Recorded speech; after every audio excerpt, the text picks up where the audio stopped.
ಸ್ನೇಹಿತರೆ, ಇವತ್ತು ಒಂದು ಬಹಳ ಕುತೂಹಲಕಾರಿಯಾದಂತಹ ಕೇಸ್ ಬಗ್ಗೆ ನಿಮಗೆ ಒಂದಷ್ಟು ಮಾಹಿತಿಯನ್ನ ಕೊಡೋದಕ್ಕೆ ಬಂದಿದ್ದೇನೆ. ಅಪರೂಪದ ಕೇಸ್ ಇದು. ಈ ಕೇಸ್ ಒಂದ್ ರೀತಿ ಲ್ಯಾಂಡ್ ಮಾರ್ಕ್ ಆದಂತ ಕೇಸ್. ಯಾಕೆ ಅಂತಂದ್ರೆ, ಈ ದೇವರು ಧರ್ಮದ ಹೆಸರಿನ ದಳ್ಳಾಳಿಗಳೇನಿದ್ದಾರೆ, ಈ ಧರ್ಮಾಧಿಕಾರಿಗಳು ಅಂತ ಅನಿಸ್ಕೊಂಡವರು, ಧರ್ಮ ಗುರುಗಳು ಅನ್ನಿಸ್ಕೊಂಡವರು, ದೇವಮಾನವರು ಅನ್ನಿಸ್ಕೊಂಡವರು, ಇವ್ರು ಏನ್ ಬೇಕಾದ್ರೂ ಮಾಡಿ ಬಚಾವಾಗ್ಬಿಡ್ತಾರೆ, ಏನ್ ಬೇಕಾದ್ರೂ ಮಾಡಿ ಅವರು ಯಾವುದೇ ಅಪರಾಧವನ್ನ ಕೂಡ ಜೀರ್ಣಿಸ್ಕೊಬಿಡ್ತಾರೆ ಅನ್ನುವಂಥ ಭಾವನೆ ಎಲ್ಲ ಕಡೆ ಇರುವಂತ ಸಂದರ್ಭದಲ್ಲಿ ಮೊಟ್ಟ ಮೊದಲ ಬಾರಿಗೆ ಈ ತರದ ಒಬ್ಬ ಫೇಕ್ ದೇವಮಾನವ, ನಕಲಿ ದೇವಮಾನವನನ್ನ ಪೊಲೀಸ್ ಪ್ರಕರಣದಲ್ಲಿ ಸಿಗಾಕೊಂಡು ಆತ ಶಿಕ್ಷೆಗೆ ಗುರಿಯಾದಂತಹ ಕೇಸ್ ಇದು. ಹೀಗಾಗಿ ಇದು ಬಹಳ ಬಹಳ ಬಹಳ ಮುಖ್ಯವಾದ ಕೇಸ್. ಇದಿಷ್ಟೇ ಅಲ್ಲ, ಈ ಕೇಸ್ನ ಮತ್ತೊಂದು ಮಹತ್ವದ ಅಂಶ ಏನು ಅಂತಂದ್ರೆ, ಇಡೀ ಭಾರತದಲ್ಲಿ ಈ DNA ಟೆಸ್ಟ್ ಆಧಾರಿತವಾಗಿ ಒಂದು ಕೇಸ್ನಲ್ಲಿ ಯಾರಿಗಾದ್ರೂ ಶಿಕ್ಷೆ ಆಗಿದ್ರೆ ಅದು ಮೊಟ್ಟ ಮೊದಲನೇ ಕೇಸು ಈ ಕೇಸು. ಹೀಗಾಗಿ ಇದು ಬಹಳ ಕುತೂಹಲಕಾರಿಯಾದ ಕೇಸ್. ನೋಡಿ ಸ್ನೇಹಿತರೆ, ಈ ಧಾರ್ಮಿಕ ಜಗತ್ತಿನ ವ್ಯಕ್ತಿಗಳಿದಾರಲ್ಲ, ಅವರು ಒಂಥರ ಅವ್ರನ್ನ ಮುಟ್ಟೋದಕ್ಕೆ ಸಾಧ್ಯನೇ ಇಲ್ಲ. ಏನು ಬಾಹುಗಳು ಬಹಳ ದೊಡ್ಡದಾಗಿರ್ತವೆ, ಅವರ ಕೈಗಳು ಬಹಳ ಉದ್ದ ಇರ್ತದೆ. ನಾವು ನೋಡುವಷ್ಟು ಸಣ್ಣ ಕೈಗಳಲ್ಲ, ಅವರು ಬಹಳ ಕಿಲೋಮೀಟರ್ ಗಟ್ಟಲೆ ಉದ್ದ ಇರುತ್ತೆ. ಅವ್ರು ಎಲ್ಲಿಂದ ಎಲ್ಲಿ ಬೇಕಾದ್ರೆ ಟಚ್ ಮಾಡಿಬಿಡ್ತಾರೆ, ಯಾರನ್ನ ಬೇಕಾದ್ರೆ ಕಂಟ್ರೋಲ್ ಮಾಡಕ್ ಪ್ರಯತ್ನ ಪಡ್ತಾರೆ. ಅವ್ರ ಹತ್ರ ಹಣ ಇರುತ್ತೆ, ಧರ್ಮದ ವಶೀಲಿಬಾಜಿ ಇರುತ್ತೆ, ಅಂದ್ರೆ ಧರ್ಮದ ಗುರಾಣಿ ಇರುತ್ತೆ ಅವ್ರ ಹತ್ರ. ಇದನ್ನೆಲ್ಲ ಬಳಸ್ಕೊಂಡು ಅವರು ತಮ್ಮನ್ನು ತಾವು ಸೇಫ್ ಮಾಡಿಕೊಂಡು ತಾವು ಆಡಬಾರದ ಆಟಗಳನ್ನೆಲ್ಲ ಆಡ್ತಾರೆ, ಮಾಡಬಾರದ ಕ್ರಿಮಿನಲ್ ಚಟುವಟಿಕೆಗಳನ್ನೆಲ್ಲ ಮಾಡ್ತಾರೆ. ಆದ್ರೆ ಇದಕ್ಕೆ ಒಂದು ಚೆಕ್ ಪಾಯಿಂಟ್ ಅನ್ನೋದೆಲ್ಲ ಒಂದ್ ಕಡೆ ಇರಲೇಬೇಕಾಗತ್ತೆ. ಒಂದು ವ್ಯವಸ್ಥಿತವಾದ ಒಂದು ನಾಗರಿಕ ಸಮಾಜದಲ್ಲಿ ಇದನ್ನ ಬ್ರೇಕ್ ಮಾಡುವಂತ ಒಂದು ವ್ಯವಸ್ಥೆ ಇರಬೇಕಾಗತ್ತೆ. ಆದ್ರೆ ಇಂಡಿಯಾದಲ್ಲಿ ಅದು ಇರಲಿಲ್ಲ ಅಲ್ಲಿಯವರೆಗೆ. ಈ ಕೇಸ್ ಬಂದ ನಂತರ ಅದಕ್ಕೆ ಒಂದು ಫ್ಲಡ್ ಗೇಟ್ ಓಪನ್ ಆಯಿತು. ಅದಾದ ನಂತರ ಸಾಕಷ್ಟು ಜನ ಈ ತರದ ನಕಲಿ ದೇವಮಾನವರುಗಳು ಜೈಲಿಗೆ ಹೋದ್ರು. ನಿಮ್ಗೆಲ್ಲ ಗೊತ್ತಿದೆ, ಅಸಾರಾಮ್ ಬಾಪು ಆಗಿರ್ಬೋದು, ಬಾಬಾ ರಾಮ್ ರಹೀಮ್ ಆಗಿರ್ಬೋದು, ಅಥವಾ ನಿತ್ಯಾನಂದ ಓಡ್ ಹೋಗಿದ್ ಆಗಿರ್ಬೋದು, ನಮ್ಮ ಕರ್ನಾಟಕದ ಮುರುಘರಾಜೇಂದ್ರ ಅವರು ಜೈಲಿ ಸೇರಿದಂತ ಪ್ರಕರಣ ಕೂಡ ಆಗಿರ್ಬೋದು. ಸ್ನೇಹಿತರೆ, ಏನಾಗುತ್ತೆ ಅಂದ್ರೆ, ಕೆಲವು ಪ್ರಕರಣಗಳಲ್ಲಿ ಇದು ಸಾಧ್ಯ ಆಗಲ್ಲ. ಆದ್ರೆ ಆ ಸಂದರ್ಭದಲ್ಲಿ ನಮ್ಗೊಂಥರದ ಹತಾಶೆ ಆವರಿಸ್ಕೊಳ್ತದೆ, ಒಂದ್ ರೀತಿಯಾದ ನಿರಾಶೆ ಬರುತ್ತೆ. ಏನು ಮಾಡಿದ್ರು ಇವರು ಸಿಗಾಕೋತಾ ಇಲ್ವಲ್ಲಪ್ಪ, ಏನ್ ಮಾಡಿದ್ರು ಇವರು ಕಾನೂನಿನ ಈ ಪಂಜರದೊಳಗೆ ಸಿಗ್ತಾ ಇಲ್ಲ. ಆದ್ರೂ ಇವರು ಅತ್ಯಾಚಾರಗಳನ್ನ, ದ್ರೋಹಗಳನ್ನ, ವಂಚನೆಗಳನ್ನ, ಕೊಲೆಗಳನ್ನ ಮಾಡಿ ದಕ್ಕಿಸ್ಕೊತಾ ಇದಾರಲ್ಲ ಈ ಪಾಪಿಗಳು ಅಂತ ನಮಗೆ ತುಂಬಾ ನೋವಾಗತ್ತೆ. ಅವ್ರ ಅದೃಷ್ಟನ ಏನೋ ಗೊತ್ತಿಲ್ಲ, ಅಥವಾ ನಮ್ಮ ಸರ್ಕಾರಗಳ ಅಥವಾ ಪೊಲೀಸ್ ವ್ಯವಸ್ಥೆಯ ಪೊಲೀಸ್ ಅಧಿಕಾರಿಗಳ ಇಚ್ಛಾಶಕ್ತಿಯ ಕೊರತೆನೋ ಅದು ಗೊತ್ತಿಲ್ಲ. ಕೆಲವು ಕೇಸ್ಗಳಲ್ಲಿ ಈ ಥರದ್ದು ಸಾಧ್ಯ ಆಗಲ್ಲ. ಆದರೆ ಈ ಕೇಸ್, ನಾನು ಇವತ್ತು ಮಾತಾಡ್ತಿರುವಂಥ ಕೇಸ್ ಏನಿದೆ, ಅದರಲ್ಲಿ ಅದೆಲ್ಲವೂ ಕೂಡ ಆಗುತ್ತೆ. ಅವನಿಗೆ ಶಿಕ್ಷೆ ಆಗುತ್ತೆ. ಆತನ ಹೆಸರು ಮತ್ತೆ ಆ ಎಲ್ಲದರ ಕೂಡ ವಿವರವನ್ನ ನಿಮ್ಗೆ ಹೇಳ್ತಾ ಹೋಗ್ತೀನಿ. ಸ್ನೇಹಿತರೆ, ನಾನು ಮಾತಾಡ್ತಿರೋದು ಪ್ರೇಮಾನಂದ ಕೇಸು. ಬಹಳಷ್ಟು ಜನಕ್ಕೆ ಗೊತ್ತಿರ್ಬೋದು, ಅಂದ್ರೆ ಸ್ವಲ್ಪ ಹಿರಿಯ ವಯಸ್ಕರಿಗೆ ಗೊತ್ತಿರುತ್ತೆ ಇದೆ ಪ್ರೇಮಾನಂದ ಕೇಸ್ ಅಂತ ಹೇಳಿ. ಇತ್ತೀಚಿನ ಜನರಿಗೆ ಅದು, ಅಂದ್ರೆ ಇತ್ತೀಚೆಗೆ ಪ್ರೌಢಾವಸ್ಥೆಗೆ ಬಂದವರಿಗೆ ಅದು ಗೊತ್ತಿರ್ಲಿಕ್ಕಿಲ್ಲ. ಈ ಪ್ರಕರಣ ನಡೆದಂಥದ್ದು 1994ರಿಂದ 2011ರವರೆಗೆ ಇದು ಪ್ರಕರಣ ನಡೆಯುತ್ತೆ. ಹೀಗಾಗಿ ಈ ಕೇಸು ಸ್ವಲ್ಪ ಹಳೆಯದು. ಮತ್ತೆ ಈ ತರದ ಧಾರ್ಮಿಕ ವ್ಯಕ್ತಿಗಳು ಜೈಲಿಗೆ ಹೋದಂತ ಪ್ರಕರಣ ಇದೆಯಲ್ಲ, ಅದರಲ್ಲಿ ಇದು ಮೊದಲನೇದಿದು. ಯಾರು ಈ ಪ್ರೇಮಾನಂದ, ಏನ್ ಇವನ್ ಕೇಸು, ಏನ್ ಇವನ್ ಮಾಡಿದಂತ ಕ್ರೈಮ್ ಆದ್ರೂ ಏನು, ಇದೆಲ್ಲದ್ರ ಬಗ್ಗೆ ನಾನಿಲ್ಲಿ ವಿವರಿಸ್ತಾ ಹೋಗ್ತೀನಿ. ಎಲ್ಲೂ ಸ್ಕಿಪ್ ಮಾಡದೆ ನೋಡ್ತಾ ಹೋಗಿ. ಈ ಕಥಾನಕದ ಖಳನಾಯಕ ಏನಿದಾನಲ್ಲ, ಪ್ರೇಮಾನಂದ ಅಂತೇಳಿ, ಸ್ವಾಮಿ ಪ್ರೇಮಾನಂದ ಅಂತ ಹೇಳಿ ಈತ ಇಟ್ಕೊಂಡಂತ ಹೆಸರು. ಈತನ ಒರಿಜಿನಲ್ ಹೆಸರು ಪ್ರೇಮ್ ಕುಮಾರ್ ಅಂತ ಹೇಳಿ. ಈತ ಇದ್ದಿದ್ದು ಶ್ರೀಲಂಕಾದಲ್ಲಿ, ಅಂದ್ರೆ ಈತ ಭಾರತೀಯ ಆಗಿರಲಿಲ್ಲ. ಅವನು ತಮಿಳು ಹಿಂದೂ ವ್ಯಕ್ತಿ ಪ್ರೇಮ್ ಕುಮಾರ್. ಈ ಪ್ರೇಮ್ ಕುಮಾರ್ ಸಣ್ಣ ವಯಸ್ಸಿನಲ್ಲೇ ಇವನು ಈ ಸಾಯಿಬಾಬಾ, ಸತ್ಯ ಸಾಯಿಬಾಬಾ ಏನಿದ್ದಾರೆ, ಪುಟ್ಟಪರ್ತಿ ಸತ್ಯ ಸಾಯಿಬಾಬಾ, ಅವರನ್ನ ಅನುಕರಿಸೋದಕ್ಕೆ ಶುರು ಮಾಡ್ತಾನೆ. ಅದೇ ತರ ಕೂದಲುಗಳನ್ನೆಲ್ಲ ಬಿಟ್ಕೊಂಡು ಸಣ್ಣ ಪುಟ್ಟ ಏನದು ಪವಾಡಗಳು ಅವು ಇವು ಮಾಡೋದನ್ನ ಶುರು ಮಾಡಿರ್ತಾನೆ. ಅವ್ನು ನೋಡಿ, ಫಾತಿಮಾ ನಗರ್ ಅಂತ ಹೇಳಿ, ಈ ತಿರುಚನಾಪಲ್ಲಿ ಏನಿದೆ, ತಿರುಚಿ ಅಂತ ಏನ್ ನಾವು ಕರಿತೀವಿ, ಅಲ್ಲಿನ ಫಾತಿಮಾ ನಗರದಲ್ಲಿ ಅವನು ಒಂದು ಮಠವನ್ನ ಶುರು ಮಾಡ್ತಾನೆ. ಈ ನಿರಾಶ್ರಿತನಾಗಿ ಬಂದಂತ ಪ್ರೇಮ್ ಕುಮಾರ್ ಒಂದು ಮಠನ ಶುರು ಮಾಡ್ತಾನೆ. ಇವನು ಸಣ್ಣ ಪವಾಡಗಳನ್ನ ಅಲ್ಲೂ ಕೂಡ ಶುರು ಮಾಡ್ತಾನೆ. ಅಂದ್ರೆ ನಿಮಗೆ ಗೊತ್ತಿದೆ, ಕೈಯಿಂದ, ಅಂದ್ರೆ ಖಾಲಿ ಕೈಯಿಂದ ವಿಭೂತಿಯನ್ನ ತೆಗೆಯೋದು, ಅಥವಾ ಸಣ್ಣ ಮೂರ್ತಿಗಳನ್ನ ತೆಗೆಯುವಂಥದ್ದು, ಜನರ ನಂಬಿಕೆ ಮತ್ತೆ ಆ ಮೌಢ್ಯ ಏನಿದೆ, ಮತ್ತೆ ಅಂಧಭಕ್ತಿ ಏನಿದೆ, ಇದನ್ನ ಬಳಸ್ಕೊಂಡು ಈ ತರದ ಟ್ರಿಕ್ಗಳನ್ನು ಮಾಡ್ತಾ ಅವನು ವ್ಯಾಪಕವಾದ ಜನ ಬೆಂಬಲವನ್ನ ಗಳಿಸೋದಕ್ಕೆ ಶುರು ಮಾಡ್ತಾನೆ. ಅಂದ್ರೆ ಅವನಿಗೆ ತುಂಬಾ ಜನ ಭಕ್ತರು ಉದ್ಭವ ಆಗ್ತಾರೆ. ಅವನು ಸ್ವಯಂ ಘೋಷಿತ ದೇವಮಾನವ ಅಂತ ಕರ್ಕೊಳ್ತಾನೆ. ನೋಡಿ, ಈ ಥರದ ದೇವಮಾನವರು ಏನು ಮಾಡ್ತಾರೆ, ಯಾವುದೋ ಒಬ್ಬ ದೇವರು ನನ್ನೊಳಗಡೆ ಬಂದಿದ್ದಾನೆ ಅಂತ ಹೇಳ್ಕೊಂತಾರೆ ಅವರು. ಈತ ಕೂಡ ಹೇಳ್ಕೊತಾ ಇದ್ದ. ಇವನು ವಿಶೇಷ ಏನು ಅಂದರೆ, ಒಬ್ಬರು ದೇವರು ಸಾಕಾಗಲ್ಲ ಅಂತ ಹೇಳಿ ಇಬ್ಬರು ದೇವ್ರ ಹೆಸರು ಹೇಳೋದು. ಅಂದರೆ ನನ್ನೊಳಗೆ ಕೃಷ್ಣ ಇದ್ದಾನೆ, ನನ್ನೊಳಗೆ ಶಿವ ಇದ್ದಾನೆ, ನಾನು ಕೃಷ್ಣನ ಅವತಾರ ನಾನು, ಮತ್ತೆ ಶಿವನ ಅವತಾರ ಕೂಡ ಹೌದು ಅಂತ ಆತ ಹೇಳ್ಕೊಂಡು ಜನರನ್ನ ನಂಬಿಸ್ಕೊಂಡು ದಾರಿ ತಪ್ಪಿಸ್ಕೊಂಡು ಆತನ ಆಶ್ರಮವನ್ನು ಮಠವನ್ನು ಬೆಳೆಸ್ತಾ ಹೋಗ್ತಾನೆ. 106 ಎಕರೆ ಜಾಗಕ್ಕೆ ಆ ಮಠ ಬೆಳೀತಾ ಹೋಗುತ್ತೆ. ಇಷ್ಟೇ ಅಲ್ಲ ನೋಡಿ, ನಾವು ಭಾರತದಲ್ಲಿ ಮಾತ್ರ ಈ ಥರದ ಮೂರ್ಖರು, ಈ ಥರದ ಏನು ಬಾಬಾಗಳ ಬೂದಿ ಬಾಬಾಗಳನ್ನು ನಂಬುವಂಥವ್ರು ಇದ್ದಾರೆ ಅಂತ ನಾವು ಅಂದ್ಕೊಂಡಿರ್ತೀವಿ. ಆದರೆ ಇವನಿಗೆ ಯುರೋಪಿಯನ್ ಕಂಟ್ರೀಸಿಂದನೂ ಕೂಡ ಭಾಳಷ್ಟು ಜನ ಅಭಿಮಾನಿಗಳು, ಭಕ್ತರು ಸಿಗ್ತಾರೆ. ಬೇರೆ ಬೇರೆ ದೇಶಗಳಲ್ಲಿ, ಅಂದರೆ ಆಸ್ಟ್ರೇಲಿಯಾದಿಂದ ಅಲ್ಲಿಂದ ಕೂಡ ಭಕ್ತರು ಬರ್ತಾರೆ. ನೋಡಿ, ಬೇರೆ ದೇಶಗಳ ಭಕ್ತರು ಬರಕ್ಕೆ ಶುರುವಾಗಿದ ತಕ್ಷಣ ಇವರ ತಿಜೋರಿ ತುಂಬೋದಕ್ಕೆ ಶುರುವಾಗುತ್ತೆ. ಯಾಕೆಂದ್ರೆ ಅಲ್ಲಿಂದ ಬಂದು ಯಾವುದೋ ಮಾನಸಿಕ ಯಾತನೆಗಳು, ವಿಚಿತ್ರವಾದ ಸಮಸ್ಯೆಗಳಿಗೆ ಸಿಗಾಕೊಂಡವರು ಬಂದು ಅವರ ಆಸ್ತಿನೆಲ್ಲ ಕೊಡುವಂಥದ್ದನ್ನು ನಾವು ನೋಡಿದ್ದೀವಿ, ಬೇರೆ ಬೇರೆ ಪ್ರಕರಣಗಳಲ್ಲಿ ನೋಡಿದ್ದೀವಿ. ಇಲ್ಲೂ ಕೂಡ ಇವನ ಹುಂಡಿ ತುಂಬೋದಕ್ಕೆ ಶುರುವಾಯಿತು. ಇವನು ತುಂಬ ದೊಡ್ಡ ಪವರ್ ಆಗಿ ಬೆಳೆಯೋದಕ್ಕೆ ಶುರು ಮಾಡ್ದ ಆ ಫಾತಿಮಾ ನಗರ್ ಅನ್ನುವಂಥ ಊರಿನಲ್ಲಿ, ಅಲ್ಲಿ ಮಠನ ಕಟ್ಕೊಂಡು. ಸ್ನೇಹಿತರೆ, ಈಗ ಅವನು ಮಾಡಿದಂಥ ಕ್ರೈಮ್ ವಿಷಯಕ್ಕೆ ಬರೋಣ. ಆತ ಏನು ಮಾಡ್ತಿದ್ದ ಅಂತ ಹೇಳಿ ನೇರವಾಗಿ ಅವನು ಮಾಡಿದಂಥ ಅನಾಚಾರ ಇದೆಯಲ್ಲ, ಅದನ್ನು ವಿವರಿಸೋಕ್ಕೂ ಕೂಡ ಸಾಧ್ಯ ಇಲ್ಲ, ಅದು ಅಷ್ಟು ಭಯಾನಕವಾಗಿದೆ.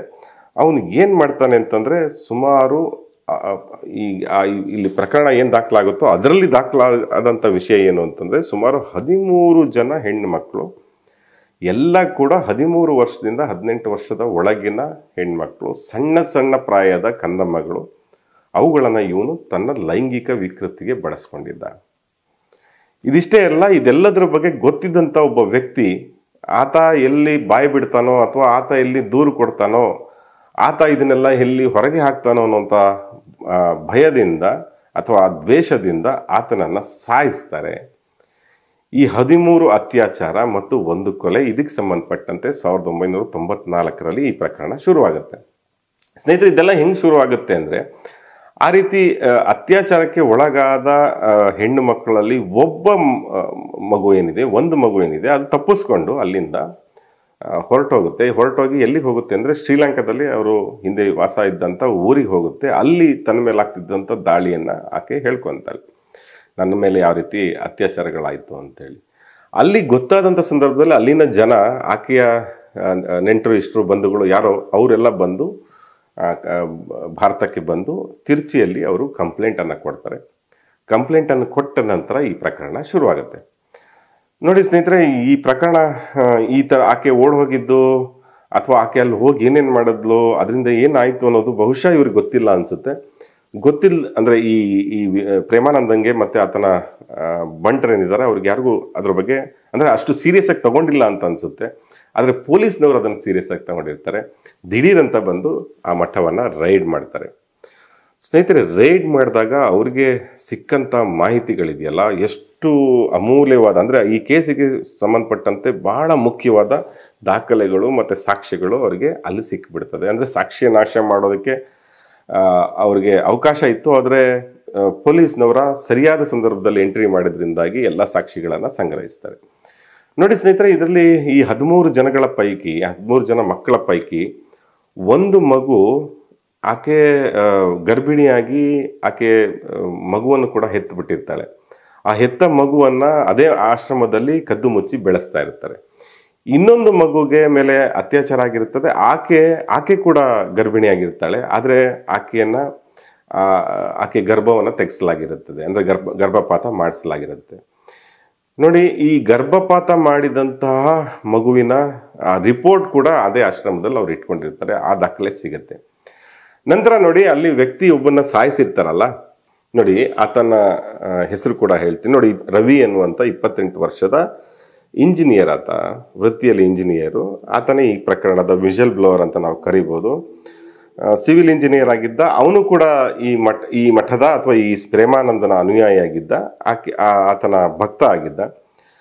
ಅವನಿಗೆ ಇವೆಲ್ಲ ವಿಷಯಗಳು ಗೊತ್ತಾಗ್ತಾ ಇದ್ದಂತೆ ಆತ ಏನು ಮಾಡ್ತಾನೆ, ಇದ್ರ ವಿರುದ್ಧ ಮಾತಾಡೋಕ್ಕೆ ಶುರು ಮಾಡ್ತಾನೆ. ಅದು ಗೊತ್ತಾಗುತ್ತೆ. ಗೊತ್ತಾದ ನಂತರ ನವೆಂಬರ್ 18, 1993 ಅಲ್ಲಿ ಆ ದಿನಾಂಕದಂದು ಏನ್ ಮಾಡ್ತಾರೆ, ಇವನನ್ನ ಎತ್ಕೊಂಡ್ಬರ್ತಾರೆ, ಅಂದ್ರೆ ಇವನ್ನ ಕಿಡ್ನಾಪ್ ಮಾಡಿ ಕರ್ಕೊಂಡ್ಬರ್ತಾರೆ.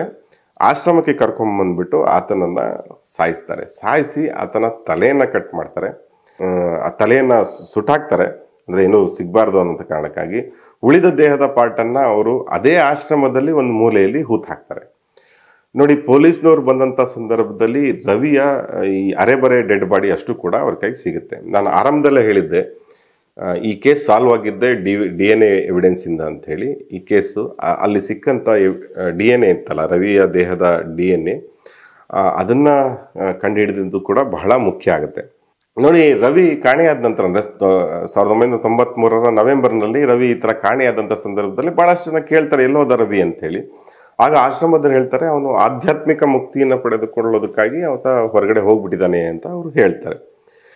ಈ ಕೇಸ್ ಹೇಗ್ ಬ್ರೋಕ್ ಆಯ್ತು ಅಂತ ನಾನು ನಿಮ್ಗೆ ಹೇಳಿದೆ. ಅಂದ್ರೆ 16 ವರ್ಷದ ಹುಡುಗಿ, ಆಕೆ ಹೋಗಿ ಆಕೆಯ ಪೋಷಕರ ಬಳಿ ಅಥವಾ ಆಕೆಯ ರಿಲೇಟಿವ್ಸ್ ಬಳಿ ಹೇಳ್ಕೊಂಡಂತ ಸಂದರ್ಭದಲ್ಲಿ ಒಂದು ಫಾರ್ಮಲ್ ಆಗಿ ಒಂದು ಕಂಪ್ಲೇಂಟ್ ರಿಜಿಸ್ಟರ್ ಆಗುತ್ತೆ. 1994ರಲ್ಲಿ ಕೇಸ್ ರಿಜಿಸ್ಟರ್ ಆಗುತ್ತೆ. ಈ ಕೇಸ್ ರಿಜಿಸ್ಟರ್ ಆಗಿ ಅವರು ಬಂದು ದಾಳಿ ಮಾಡಿದಂಥ ಸಂದರ್ಭದಲ್ಲಿ ಇದೆಲ್ಲ ಕೂಡ ಸಿಗುತ್ತೆ. ಅಂದರೆ ಮೆಡಿಕಲ್ ರಿಪೋರ್ಟ್ಸ್ ಆಫ್ ಅಬಾರ್ಷನ್ಸ್, ಅಂದರೆ ಅಬಾರ್ಷನ್ ಮಾಡಿರೋದಕ್ಕೆ ಮೆಡಿಕಲ್ ರಿಪೋರ್ಟ್ಸ್ ಇರ್ತದೆ. ಆಮೇಲೆ ರಕ್ತದ ಕಲೆ ಇದ್ದ ಬಟ್ಟೆಗಳು ಮತ್ತೆ ವೆಪನ್ಸ್, ಅಂದರೆ ಆಯುಧಗಳು ಕೂಡ ಸಿಗ್ತವೆ. ನೋಡಿ, ಅದನ್ನು ಕೂಡ ಅವರು ಹಾಗೆ ಇಟ್ಟಿರ್ತಾರೆ, ಅದು ಕೂಡ ಸಿಗುತ್ತೆ. ಆಮೇಲೆ 13 ಮಕ್ಕಳ ಟೆಸ್ಟಿಮೋನಿ ಸಿಗುತ್ತೆ. 13 ಮಕ್ಕಳ ಹೇಳಿಕೆಗಳನ್ನು ಕೂಡ ಪೊಲೀಸ್ನವರು ದಾಖಲಿಸ್ಕೊಳ್ತಾರೆ. ಅದು ಕೂಡ ಬಹಳ ಮುಖ್ಯ. ಇದಾದ ನಂತರ ಸೆಪ್ಟೆಂಬರ್ 19ನೇ ತಾರೀಕು ಪ್ರೇಮಾನಂದ ಮತ್ತೆ ಆತನ 8 ಸಹಚರರನ್ನ ಪೊಲೀಸ್ನವರು ಅರೆಸ್ಟ್ ಮಾಡ್ತಾರೆ. ಇಲ್ಲಿಗೆ ನೋಡಿ ಸ್ನೇಹಿತರೆ, ಒಂದು ಹಂತದಲ್ಲಿ ಆ ಮಕ್ಕಳಿಗೆ ನ್ಯಾಯ ಸಿಗುತ್ತೆ ಅನ್ನುವಂಥ ಒಂದು ಭರವಸೆ ಎಲ್ಲರಲ್ಲೂ ಕೂಡ ಮೂಡುತ್ತೆ. ಆದರೆ ಇದಾದ ನಂತರ ಕೂಡ ಸಾಕಷ್ಟು ವಿಷಯಗಳು ನಡೀತದೆ. ನೋಡಿ, ನಾವೆಲ್ಲ ಈ ಥರದ ಪ್ರಕರಣಗಳನ್ನು ನೋಡಿದಂಥ ಸಂದರ್ಭದಲ್ಲಿ ಎಲ್ಲ ಕಡೆ ಈ ಥರನೇ ನಡೆಯುತ್ತೆ. ಪ್ರೇಮಾನಂದನ್ನ ಅರೆಸ್ಟ್ ಮಾಡಿರುವಂಥದ್ದು ಇದೆಯಲ್ಲ, ಅದು ಸರಿ ಇಲ್ಲ ಅಂತ ಹೇಳಿ ಒಂದು ವರ್ಗದ ಜನ ಮಾತಾಡಕ್ಕೆ ಶುರು ಮಾಡ್ತಾರೆ. ವಿಶೇಷವಾಗಿ ಇದನ್ನ ಏನು ಹೇಳ್ತಾರೆ ಅಂತಂದ್ರೆ, ಇದನ್ನ ಪ್ರೇಮಾನಂದನ ಜನಪ್ರಿಯತೆಯನ್ನು ಸಹಿಸಲಾಗದೆ, ಅದರಲ್ಲೂ ಕೂಡ ವಿದೇಶಗಳಲ್ಲಿ ಈ ತರ ಜನಪ್ರಿಯ ಆಗ್ತಿರೋದನ್ನ ಸಹಿಸಕ್ಕಾಗದಲೆ ಕ್ರಿಶ್ಚಿಯನ್ ಮಿಷನರಿಗಳು ಈ ಕೆಲಸವನ್ನ ಮಾಡ್ತಾ ಇದ್ದಾವೆ ಅನ್ನುವಂತ ಒಂದು ವಾದವನ್ನ ಕೊಡ್ತಾರೆ. ನಿಮ್ಗೆ ಈ ತರ ಮಾತು ಕೇಳಿದ ತಕ್ಷಣ ನಿಮ್ಗೆ ಧರ್ಮಸ್ಥಳದ ಘಟನೆ ನೆನಪಾಗುತ್ತೆ. ಇಲ್ಲಿ ಹೋರಾಟಗಾರರ ವಿರುದ್ಧ ಕೂಡ ಅದೇ ಆರೋಪಗಳು ಬಂದಿದ್ದು. ಇದಾದ ನಂತರ ಹೇಳ್ತಾರೆ, ನೋಡಿ, ಇಲ್ಲ ತಮಿಳು ಶ್ರೀಲಂಕನ್ ತಮಿಳಿಯನ್ಸ್ ಇದಾರಲ್ಲ, ಅವರು ಈ ಕಾನ್ಸ್ಪಿರಸಿನೇ ಮಾಡಿದ್ದಾರೆ, ಅವರು ಷಡ್ಯಂತ್ರ ಮಾಡಿದ್ದಾರೆ. ಒಂದ್ ಕಡೆ ಕ್ರಿಶ್ಚಿಯನ್ ಮಿಷನರಿಯರು ಷಡ್ಯಂತ್ರ ಮಾಡಿದ್ದಾರೆ ಅಂತ ಹೇಳ್ತಾರೆ. ಆಮೇಲೆ ತಮಿಳು ಶ್ರೀಲಂಕನ್ಸ್ ಇದಾರಲ್ಲ, ಅವ್ರು ಮಾಡಿದ್ದಾರೆ ಈ ಷಡ್ಯಂತ್ರ ಅಂತ ಹೇಳ್ತಾರೆ. ಆದರೆ ಕೇಸ್ ನಡೆಯುತ್ತೆ. ನೋಡಿ, 376 ಅಂದರೆ ಹಳೆಯ CRPC ಏನಿದೆ, IPC ಏನಿದೆ, 376 ಪ್ರಕಾರ ಸುಮಾರು 13 ಅತ್ಯಾಚಾರ ಪ್ರಕರಣಗಳಿಗೆ ಸಂಬಂಧಪಟ್ಟಂತೆ ಪ್ರಕರಣ ದಾಖಲಾಗಿರುತ್ತೆ. ಒಂದು ಮರ್ಡರ್ಗೆ ಸಂಬಂಧಪಟ್ಟಂತೆ. ಇದಲ್ದಲ್ಲೇ ಕ್ರಿಮಿನಲ್ ಕಾನ್ಸ್ಪಿರಸಿ ಇದ್ದೇ ಇರುತ್ತೆ, 120B. ಅದ್ರ ಜೊತೆಗೆ ಎವಿಡೆನ್ಸ್ ಟ್ಯಾಂಪರಿಂಗು, ಈ ಥರದ್ದು ಎಲ್ಲನೂ ಕೂಡ ಸೇರಿಸಿ ಪೊಲೀಸ್ನವರು ಪ್ರಕರಣ ದಾಖಲಿಸ್ತಾರೆ. ಸುಮಾರು 40 ಜನ ಪ್ರಾಸಿಕ್ಯೂಷನ್ ಪರವಾಗಿ ವಿಟ್ನೆಸ್ ಅನ್ನ ಹೇಳ್ತಾರೆ. ಅದಲ್ದಲೇ ಆ 13 ಜನ ಮಕ್ಕಳು ದೌರ್ಜನ್ಯಕ್ಕೊಳಗಾಗಿದ್ರು, ಅಷ್ಟು ಜನ ಮಕ್ಕಳ ಹೇಳಿಕೆಗಳನ್ನು ಕೂಡ ದಾಖಲಿಸಲಾಗ್ತದೆ. ಆಮೇಲೆ ಫೋರೆನ್ಸಿಕ್ ಎಕ್ಸ್ಪರ್ಟ್ಸ್ಗಳು ಕೂಡ ಇದರಲ್ಲಿ ತುಂಬಾ ಮುಖ್ಯವಾದ ಪಾತ್ರವನ್ನ ವಹಿಸ್ತಾರೆ. ಅದರಲ್ಲೂ ವಿಶೇಷವಾಗಿ ರವಿಗೆ ಸಂಬಂಧಪಟ್ಟಂತ ಬೋನ್ ಏನಿದೆ ಅದನ್ನ DNA ಮ್ಯಾಚ್ ಮಾಡ್ತಾರೆ. ಅದು ರವಿದೇ ಡೆಡ್ ಬಾಡಿ ಅಂತ ಹೇಳಿ ಅದನ್ನ ಪ್ರೂವ್ ಮಾಡ್ತಾರೆ. ಇದು ಯಾಕೆ ಬಹಳ ಮುಖ್ಯ ಆಯಿತು ಅಂತಂದ್ರೆ, ಸ್ನೇಹಿತರೆ ನೋಡಿ, ಈ ಡಿಫೆನ್ಸ್ ಅವರು, ಅಂದ್ರೆ ಈ ಪ್ರೇಮಾನಂದನ ಪರವಾಗಿ ವಾದ ಮಾಡಿದಂತ ವಕೀಲರು ಹೇಳ್ತಾ ಇದ್ದೇನು ಅಂದ್ರೆ, ಅವರ ಆಶ್ರಮದಲ್ಲಿ ಸಿಕ್ಕಿದಂತ ಮೂಳೆಗಳೇನಿದೆ ಅದು ಯಾವುದೋ ಪ್ರಾಣಿಗೆ ಸೇರಿದ್ದು ಅಂತ ಅವರು ವಾದ ಮಾಡ್ತಾ ಇರ್ತಾರೆ. ಮತ್ತೆ ಕೋರ್ಟ್ ಅನ್ನು ಕೂಡ ಅದೇ ರೀತಿ ನಂಬಿಸೋದಕ್ಕೆ ಪ್ರಯತ್ನ ಪಡ್ತಾ ಇರ್ತಾರೆ. ಈ ಸಂದರ್ಭದಲ್ಲಿ DNA ಎವಿಡೆನ್ಸ್ ಏನಿದೆಯಲ್ಲ, ಅದು ಬಹಳ ಮುಖ್ಯ ಆಗಿ ಅದು ರವಿದೆ ಅಂತ ಆಗುತ್ತೆ. ಹೀಗಾಗಿ ನಾನು ಆರಂಭದಲ್ಲೇ ಹೇಳಿದೆ, ಭಾರತದಲ್ಲಿ DNA ಪರೀಕ್ಷೆಯನ್ನು ಆಧರಿಸಿ ಒಂದು ತೀರ್ಪು ಬಂದಿದ್ರೆ ಇದು ಪ್ರೇಮಾನಂದನ ಪ್ರಕರಣ ಅಂತ ಹೇಳಿ. ಆಮೇಲೆ ಇಷ್ಟೇ ಅಲ್ಲ, ಇನ್ನೇನ್ ಮಾಡ್ತಾರೆ ಅಂದ್ರೆ, ಈ 13 ಜನ ಮಕ್ಕಳಿಗೂ ಯಾರೋ ಕೋಚ್ ಮಾಡಿದ್ದಾರೆ, ಅಂದ್ರೆ ಇವ್ರಿಗೆ ತರಬೇತಿ ಕೊಟ್ಟು ಟೆಸ್ಟಿಮನೀಸ್ ಕೊಡಿಸಿದ್ದಾರೆ, ಇವ್ರ ಕೈಲಿ ಈ ತರದ ಹೇಳಿಕೆಗಳನ್ನ ಕೊಡಿಸಿದ್ದಾರೆ ಅನ್ನುವಂಥ ವಾದವನ್ನು ಕೂಡ ಮಾಡಲಾಗ್ತದೆ ಡಿಫೆನ್ಸ್ನವರು. ನೋಡಿ, ಆ ಸಂದರ್ಭದಲ್ಲಿ ಪ್ರೇಮಾನಂದ ಕೇಸಲ್ಲಿ ಡಿಫೆನ್ಸ್ ಪರ ನಿಂತಂತ ವಕೀಲರು ಯಾರು ಅಂತಂದ್ರೆ ರಾಮ್ ಜೇಠ್ಮಲಾನಿ ಅಂತ ಹೇಳಿ. ರಾಮ್ ಜೇಠ್ಮಲಾನಿ ಆ ಕಾಲಘಟ್ಟದಲ್ಲಿ ಈ ತರದ ಹೈ ಪ್ರೊಫೈಲ್ ಕೇಸ್ಗಳಲ್ಲಿ ಆರೋಪಿಗಳ ಪರವಾಗಿ ನಿಂತ್ಕೊಂತ ಇದ್ರು. ಬಹಳಷ್ಟು ಕೇಸ್ಗಳಲ್ಲಿ ಅವರು ಜಯ ಕೂಡ ಸಾಧಿಸ್ತಾ ಇದ್ರು. ರಾಮ್ ಜೇಠ್ಮಲಾನಿ ಬರ್ತಾರೆ ಅಂದ್ರೆ ಆ ಕೇಸ್ ಮುಗಿದೋಯ್ತು ಅನ್ನುವಂಥ ವಾತಾವರಣ ಇದ್ದಂಥ ಕಾಲ ಅದು.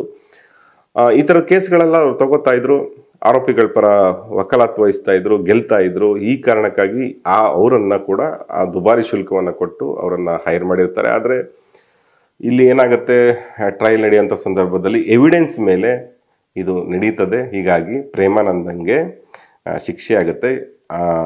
ಆಗಸ್ಟ್ 20ನೇ ತಾರೀಕು ಶಿಕ್ಷೆಯನ್ನ ಘೋಷಿಸ್ತಾರೆ 1997ನೇ ಇಸ್ವಿಯಲ್ಲಿ. ನೋಡಿ, 62 ಲಕ್ಷ ದಂಡ ಮತ್ತೆ ಡಬಲ್ ಲೈಫ್ ಇಂಪ್ರಿಸನ್ಮೆಂಟ್ ಅಂದ್ರೆ ದುಪ್ಪಟ್ಟು ಜೀವಾವಧಿ ಶಿಕ್ಷೆಯನ್ನ ಆತನಿಗೆ ವಿಧಿಸಲಾಗುತ್ತೆ.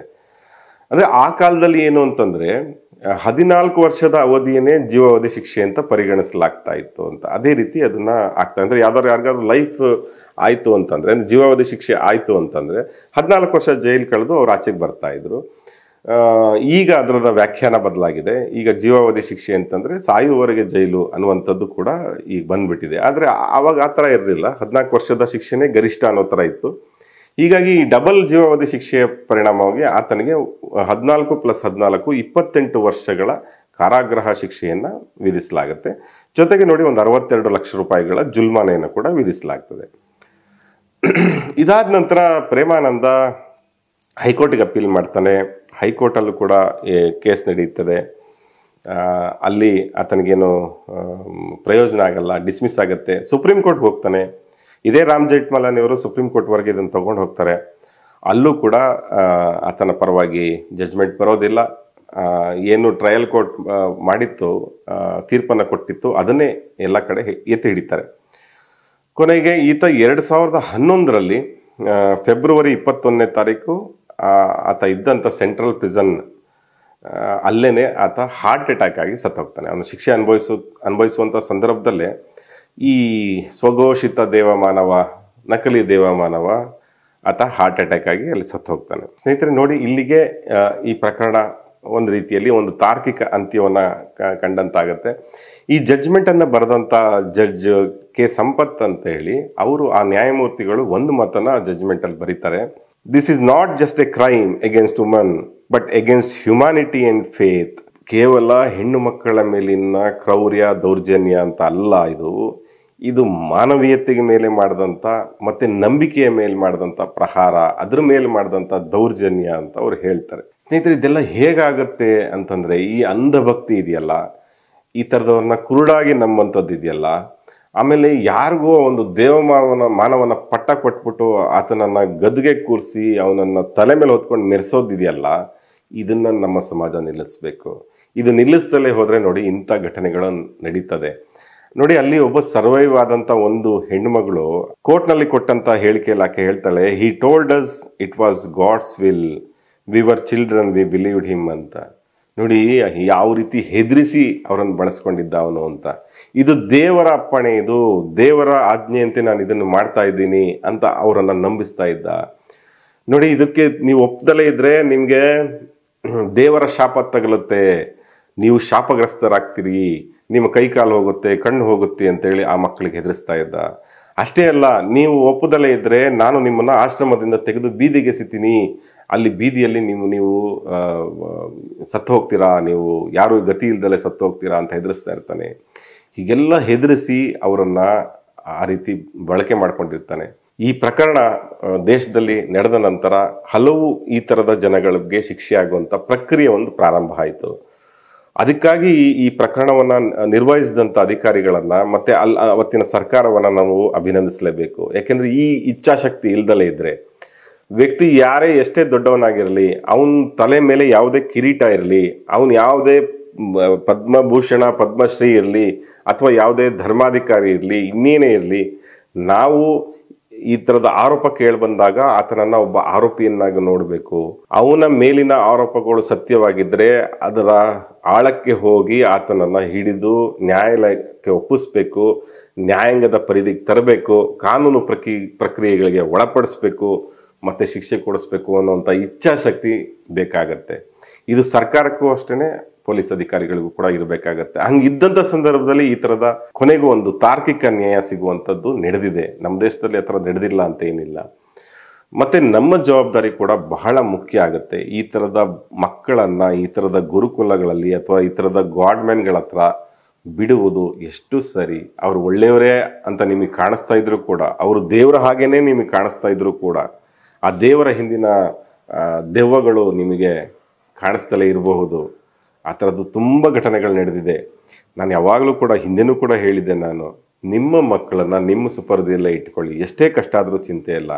ಅವರು ಬುದ್ಧಿ ಬೆಳೆತು ಅವ್ರ ಕಾಲ ಮೇಲೆ ಅವ್ರು ನಿಲ್ಲುವವರೆಗೆ ನಿಮ್ಮ ಮಕ್ಕಳನ್ನ ಸುರಕ್ಷಿತವಾಗಿ ನಿಮ್ಮ ಜೊತೆನೇ ಇಟ್ಕೊಳ್ಳಿ, ಎಲ್ಲೂ ಕೂಡ ಕಳಿಸ್ಬಿಡಿ ಅನ್ನುವಂಥ ಒಂದು ವಿನಂತಿಯನ್ನು ಕೂಡ ನಾನು ಮಾಡ್ತೇನೆ. ಈ ಪ್ರೇಮಾನಂದಂ ಕತೆ ನೋಡಿ ನಿಮ್ಗೇನು ಅನ್ನಿಸ್ತು ಕಮೆಂಟ್ ಮಾಡಿ ತಿಳಿಸಿ. ನಮಸ್ಕಾರ.